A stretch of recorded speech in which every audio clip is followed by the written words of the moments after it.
अब मेरे द्वारा जो भी होगा मेरे प्रभु करा रहे हैं। मेरे पास जो भी है वो प्रभु का है।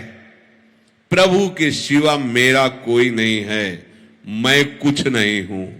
मैं क्या हूं? कुछ नहीं हूं, प्रभु का हूं। न ज्ञानी हूं, हां, न विद्वान हूं, न कर्मकांडी हूं। मैं प्रभु का, मैं अपनी प्रियाजू का हूं। मान्यता से सारी मान्यताएं काट दो, ज्यादा झंझट करने की जरूरत नहीं। साधन काल में साधक को कुछ अनुभव तो होता नहीं, तो होता है अगर मैं प्रभु का हूं, प्रभु के लिए सब, गंदी बातें क्यों हो रही, ये जलन क्यों हो रही, ये अशांति क्यों हो रही, घबराहट क्यों हो रही, भय क्यों हो रहा है? केवल कहने से हो जाएगा मैं प्रभु का हूं, ये सब प्रभु के द्वारा हो रहा है। कह तो रहा हूं, रोज कह रहा हूं, पर बहुत परेशान हूं। स्पष्ट वर्णन कह रहे हैं। अनुभव ना होने पर भी तुम्हारा संसार बंधन कट चुका है। जैसे एक बहुत बड़ा वृक्ष हो, पुराना, और आंधी से जड़ से उखड़ जाए, उखड़ गया है, बड़ी बड़ी जड़ें हैं, पर कुछ छोटी अभी ऐसे नीचे से, पूरा नहीं उखड़ पाया, गिर गया है, अब उसकी सत्ता नहीं रह रही, पर वो थोड़ा थोड़ा नीचे जमीन से आधा ऐसे ऊपर दिखाई दे, नीचे की छोटी जड़ें ऐसे लगी हुई है। उससे वो हरा भरा महीनों दिखाई देगा, तो आपको लगेगा वृक्ष जिंदा। नहीं नहीं, जहां आप उठाओगे खत्म हो गया। ऐसे ही हम कह तो रहे कि प्रभु का सब कुछ है, प्रभु ही सब करते हैं, तो कुछ जड़ें थोड़ी थोड़ी लगी हुई हैं। जैसे आप ये ग्रंथ किसी को दे दें, वो पढ़ रहा है, तो आपको देखते हैं मैंने इसे दिया था, ये ग्रंथ मैंने दिया था। हम तुमको इसे जमीन में रखने को नहीं दिया, संभाल के केवल पढ़ो, दूसरे को नहीं दे सकते। मैंने दे दिया है, पर अधिकार मेरा है। यही बेवकूफी हमारे को क्लेश दे रही है, अशांति दे रही है। प्रियाजू का, प्रियाजू का अधिकार नहीं, इसमें अधिकार मेरा है। समझ लीजिए आप अपने घर प्रियाजू का, संपत्ति प्रियाजू की, मैं प्रियाजू का, सब कुछ प्रियाजू का, पर अधिकार मेरा। अगर प्रियाजू ने ये वस्तु ऐसे इधर से इधर कर दी, तो आपके भजन का, आपके समर्पण का यही फल। मैं चाहता था ये यहां रखी जाए, यहीं रखी जाए, यहीं रखी जाए, तो आप क्या कर रहे हो? प्रियाजू को अपनी सेवा में ले रहे हो, या आप प्रियाजू की सेवा में जा रहे हो? अभी आप अपना ही तो अधिकार जमा रहे हो। देख लो, ऐसा ही समर्पण है, ऐसा ही समर्पण है।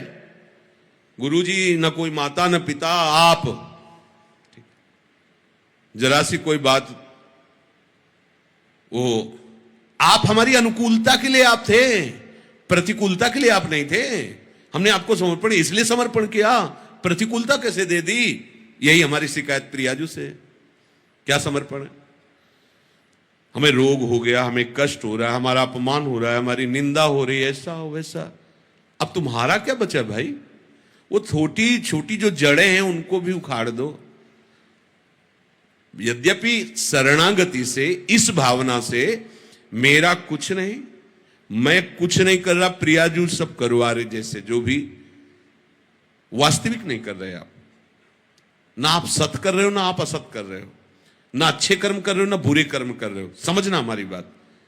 आपने अच्छे बुरे कर्मों के आरोप को अपने में मान लिया है, उसी का आपको दंड मिल रहा है।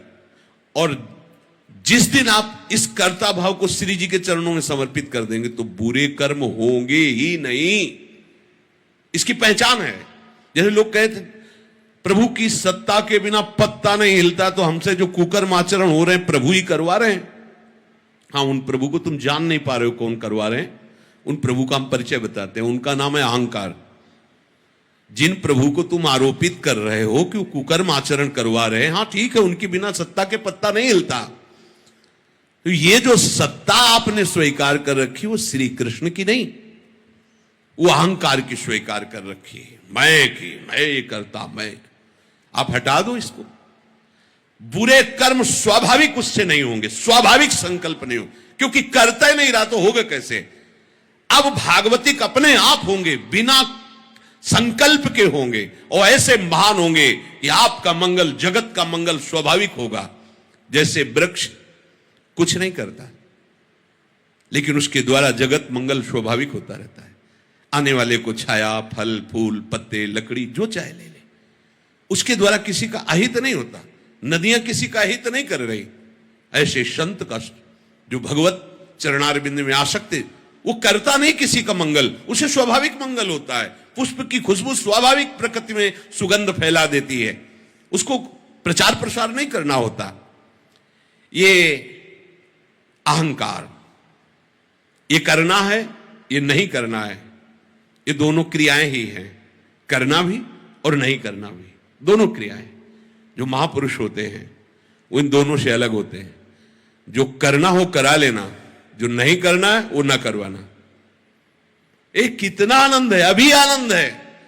और इसका फल होगा कि आपकी जितनी सामग्री जमा है दुख भुगाने वाली या लोक लोकांतर भटकाने वाली, इस सूत्र से सब भस्म हो जाएगी। और जो नवीन है वो क्योंकि वो सब इनके पर चतुराई से नहीं, वो चतुर शिरोमणि है। कई बार सुनाया सत्संग में, एक ब्राह्मण बड़े विद्वान, शास्त्र के ज्ञाता, जैसे आप ही सत्संग सुन रहे हो, उनकी सत्ता के बिना पत्ता नहीं हिलता। तो जो हमने दुराचार किया, गोविंद आपने कराया भोगो। अच्छा किया मैंने किया, बुरा किया गोविंद ने किया। और जबकि शुरुआत होती है कि अच्छा किया तो आपने, बुरा किया तो ये मेरा कोई अहंकार है, मेरी कोई वासना है। वो सच्ची बात है, सच्ची बात है। कोई न कोई अहं आप बचाए रखे हो, उसी से हो रहा है। चाह किसको पैदा हो रही? न स्वरूप में चाह है, न प्रभु में चाह है। तो ये जो चाह पैदा हो रही है देहाभिमान में है। देहाभिमान नहीं होगा तो चाह नाम की वस्तु नहीं होगी। बहुत सुंदर उन्होंने उपवन लगाया था, बगीचा, सुंदर बावड़ी, कुआं आदि। बैठे हुए थे, एक गाय अंदर आ गई और घास चरते हुए, कई फूल के पौधे भी है। यद्यप उनका मारने का उद्देश्य नहीं था, उन्होंने से एक ईंट उठाई, ऐसे कंकड़, और भगाने के उद्देश्य सीधे उसके मस्तक पर लगी और गिरी, मर गई। गौ हत्या प्रकट हुई। वो तपस्वी थे और विद्वान भी थे। गौ हत्या ने कहा हमें स्वीकार कीजिए, अभी आपने बहुत बड़ा अपराध कर दिया। नहीं, हत्या तो मैंने नहीं की। हाथों में देवराज इंद्र का वास है, अलग अलग शरीर के अंगों में देवताओं का वास है।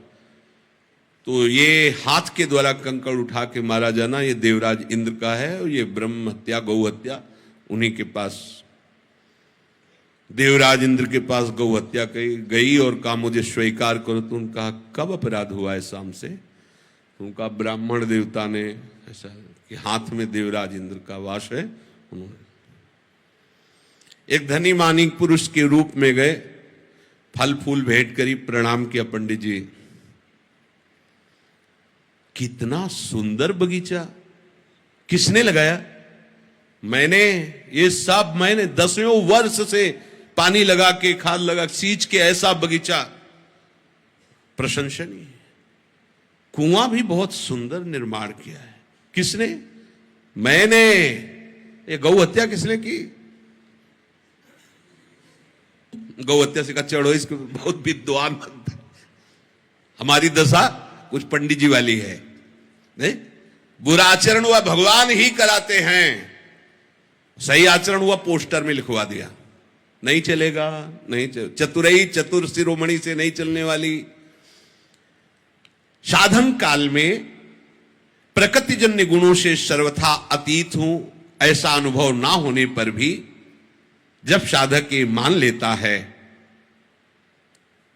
कि मैं प्रभु का हूं, अब मेरा सारा भार प्रभु के ऊपर है, प्रभु मुझे जैसे चलाना चाहे वैसे चलावें।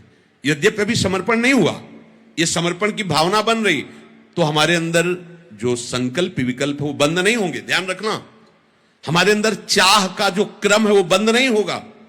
हमारे अंदर जो संसारिकता वो बंद नहीं हो जाएगी। अच्छे से समझना। पर सही बात आगे लिखा है, सही बात यह है कि ये मान्यता तुम्हें मुक्त करके ही छोड़ेगी। देखो, डरना नहीं है। ये जो प्रवाह चल रहा है, जैसे कई किलोमीटर से धारा आ रही हो और पीछे पानी रोक दिया गया हो तो वहां रोकते ही पानी यहां थोड़ी बंद हो जाएगा, थोड़ा समय लगेगा, वो पानी निकलते निकलते फिर खत्म हो जाएगा। ऐसे ही सृष्टि चक्र में कामना वासना का प्रवाह चल रहा है। अब इसको हमने सही मान्यता के द्वारा रोक दिया, प्रवाह को। मैं नहीं करता हूं, ये शरीर, ये मन बुद्धि बहुत सूक्ष्मता से देखो, सब प्रभु के हाथ में है, तुम्हारे हाथ में नहीं। सब कोई चाहता है ऐसा सुंदर रूप हो कि सामने वाला देख के मोहित हो जाए, पर ऐसे क्यों हो? क्योंकि तुम्हारी चाह के अनुसार थोड़ी सब हो जाएगा। सब चाहते हैं कि सर्वांग सुंदर, स्वस्थ, अजर, अमर, सब भोग हमें ही मिल जाए, सबका स्वामी मैं बनूं। ऐसा तुम्हारी चाह से थोड़ी हो रहा है। देख लो, जब तुम्हारी चाह से कुछ हो ले रहा है तो चाह क्यों करके फंस रहे हो? ऐसे हो जाओ। पर अज्ञान के कारण पूरा संसार इसी में लगा हुआ है, पूरा संसार वह भटके जा रहा है, दौड़े जा रहा है। अब आपने उस प्रवाह को रोका, बिल्कुल सच्ची से समझ लेना। अगर ये बात हृदय में बैठा लोगे तो आज ही मान लो कि अब तुम्हारा फाइनल ठीक हो गया। आगे आपको अनुभव में, अभी अनुभव नहीं है, धारा है रुक गई है, पर प्रवाह वो अभी धीरे धीरे धीरे, जब वो जहां से रुका वहां से यहां तक का जब पानी निकल जाएगा तो आपको अपने आप दिखाई दे देगा रुक गया। पर वो तत्काल की और एकदम दिखाई दे कि निर्वासनिक हो, ऐसा नहीं है। हमारे अंदर वासनाओं का प्रवाह हो रहा है, हमें अच्छा बुरा भी लग रहा है, कामनाएं भी हैं, पर हम अभी जीवन मुक्त हो सकते हैं। बिगड़ी जन्म अनेक की अब ही सुधरे आज हो, समझना इस बात को। क्या? प्रभु के सिवा मेरा कोई नहीं। मान लीजिए प्रभु, हे प्रभु आप मान लीजिए कि प्रभु के सिवा आपका कोई नहीं है।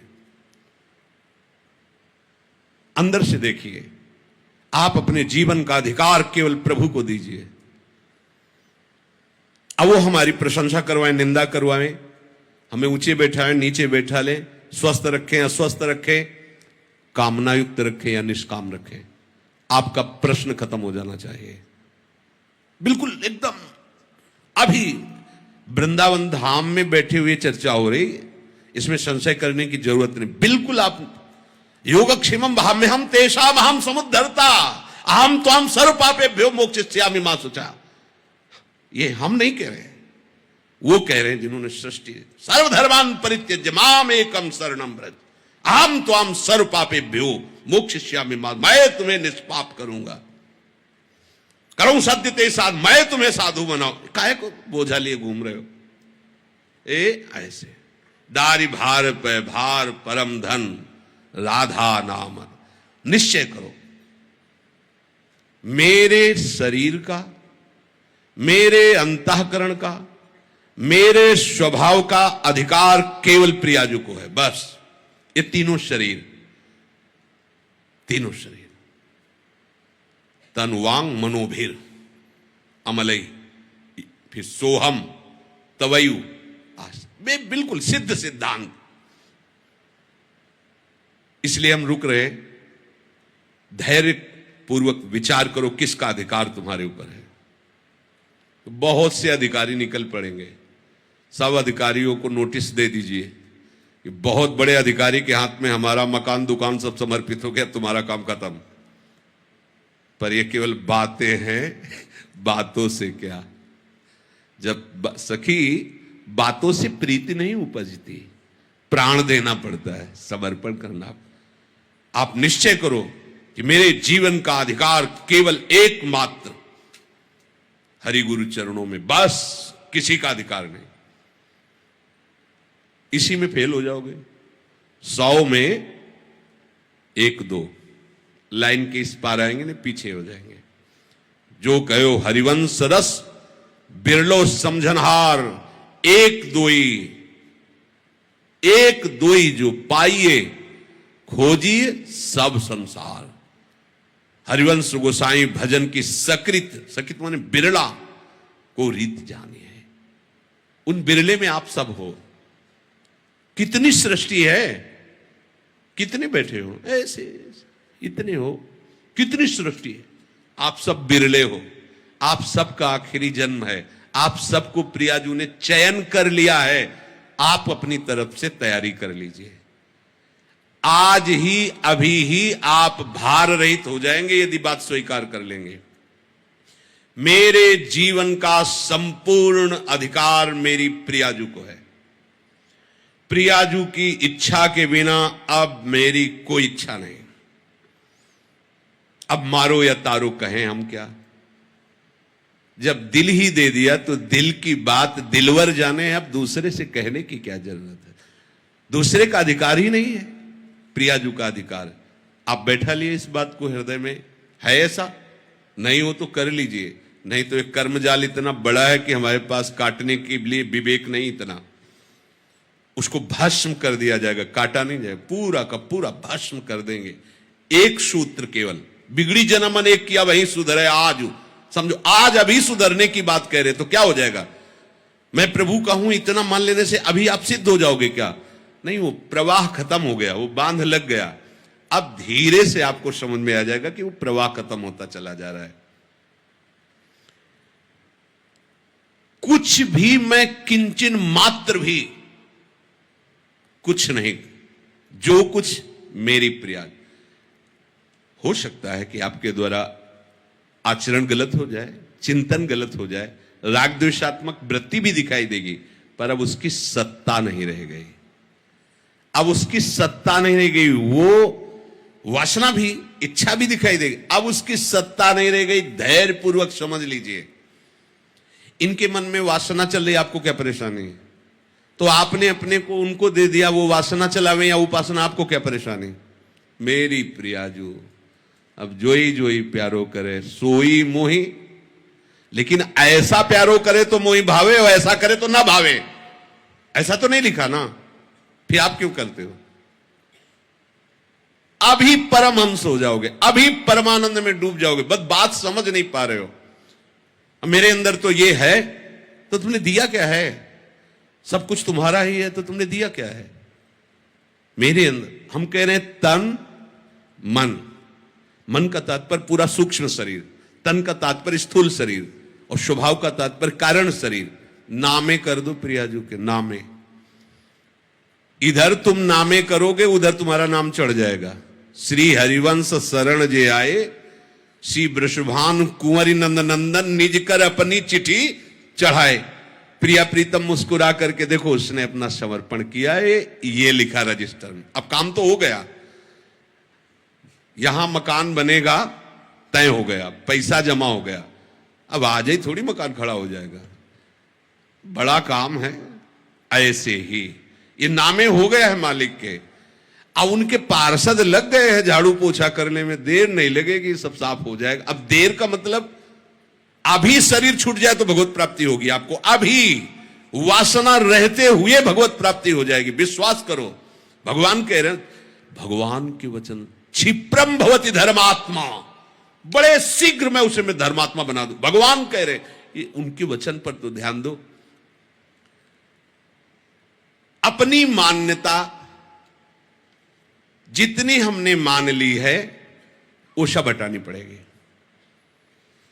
मैं अमुक जाति का हूं, मैं अमुक वंश का हूं, मैं अमुक जगह का हूं, मैं अमुक हूं, मैं अमुक का हूं, हटा दीजिए। इसी के लिए साधना की जा रही। नहीं हटा पाएंगे साधना से, दे दीजिए। हमने नहीं देखा श्री जी को, कैसे माने हो, कैसे ले लिए, तो गुरु जी को दे दिए, भिक्षा में दे दीजिए। अपनी इच्छा गुरु जी की भिक्षा में दे दीजिए। लो, बिगड़ी जन्म अनेक किया वही सुधरे आज, अब वही। बस जो कुछ तुमने अपना मान रखा है उसे समर्पित कर दीजिए। तो स्वामी के हाथ में संचालन पहले भी था, अब भी है। अहंकार के कारण तुम दुर्गति को प्राप्त हो रहे थे, अब कुछ नहीं होने वाला। अब तुम्हारा कहीं बाल बाका नहीं होने वाला, क्योंकि तुम्हारा कुछ बचा ही नहीं है। तुम्हारा जहां समर्पण हुआ कि तुम्हें उस समर्पण का फल मिलेगा, नित्य निरंतर भगवत प्रीति का वर्धन। पर यह बात सुनने में अच्छी लगती है? जब ये बात आ जाएगी कि आपका सब कुछ है, और इसके बाद जब आपके सामने प्रतिकूलता आएगी, तो स्वामी के ऊपर ही भौं चढ़ेगी। उससे तो प्रेम से बात करते हैं, हमारी तरफ तो देखते भी नहीं है। हमने इनके लिए जीवन समर्पित कर दिया। भाई जी ने एक उसमें लिखा था कि आप भरी सभा में नए आगंतुक को गले लगाएं और मुझे बार बार तिरस्कार करें और प्रताड़ना दे तो भी मैं आपकी तरफ ही देखूंगी, मैं किसी और की तरफ आप देखिए किसी और की तरफ, मेरा शासन आप पर नहीं है, पर ये मेरी आंखें आप किसी और किसी को नहीं देख सकती। समर्पण इस कोटि का अगर हमारा समर्पण है तो फिर हमारे अंदर क्यों म्यों प्रश्न उत्तर नाना प्रकार का ये प्रपंच सीधे भगवत प्राप्ति का मार्ग है। तनुवांग मनोभीर अमलई सोहम तवई वासिता। अगर अमलई पहले आ जाता तो थोड़ा विचार करने की बात थी। तनुवांग मनोभीर ये समर्पित करो तो अमलई अपने आप हो जाओगे, और सोहम तवई वाश्रिता हमारा संबंध तो पहले से ही है प्रभु से, प्रियालाल से, कोई नया संबंध थोड़ी है, जो है उसी की स्मृति जागृत हो जाती है। तो सोहम तवई वाश्रिता ये स्मृति जागृत हो जाती है, ये कोई संबंध होता नहीं है, ये दृढ़ है पहले से। हमारा प्रियालाल का संबंध पहले से है, अब भी है, आगे भी रहेगा, पर हम उस संबंध का विस्मरण करके नए नए संबंध मान लिए। उन नए नए संबंधों की मान्यता को पुनः समर्पित कर दो तो जो है वो जागृत